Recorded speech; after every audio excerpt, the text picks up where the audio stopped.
Сіздермен бірге I+ News бүгінгі эфирде жақын арада I+ оқу орталығы Қазақстанның 126 мектептермен келісіп, 10-11 сыныпқа өтіп жатқан 2025 жыл ұбт тапсыратын оқушыларға олимпиада өткізген болатын.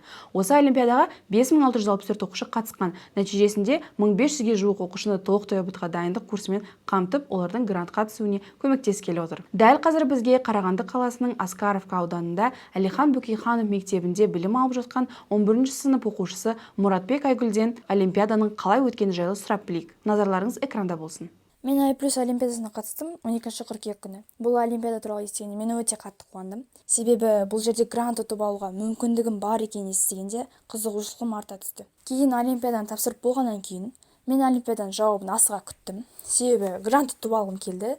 Сосын олимпиаданың жауабы шыққаннан кейін мен грант ұтып алғаннан кейін мен өте қатты қуандым. Семьямызбен бірге қуандық.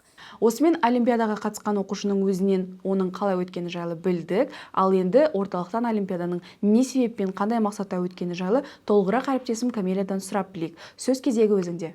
Камелия? Да, я вас слышу, Аружан, спасибо. Давайте узнаем у руководителя учебного отдела Орынбасара Бекзата, с какой целью и почему прошла олимпиада. Рахмет. Олимпиада өткізудегі ең негізгі мақсатымыз ол еліміздегі әртүрлі аймақтағы оқушыларға сапалы білім беріп, олардың потенциалдарын ашамыз. Және де бірден бір себебі осы жылы барлығымыз білеміз, көптеген оқушылар грант ала алмай қалды. Келесі жылы қайталамас үшін біз осындай олимпиаданы ұйымдастырып, 1500 балаға білім беріп жатырмыз. Спасибо. Это был репортаж с места события. С вами была Дженнис Камелия, Евгения Олеговна и Адам Алиханов. Әріптесім Камелияға рахмет айтамыз. Егер басқа да жаңалықтарды алғашқы болып білгіңіз келсе, біздің арнамызға тіркеліп кетіңіз.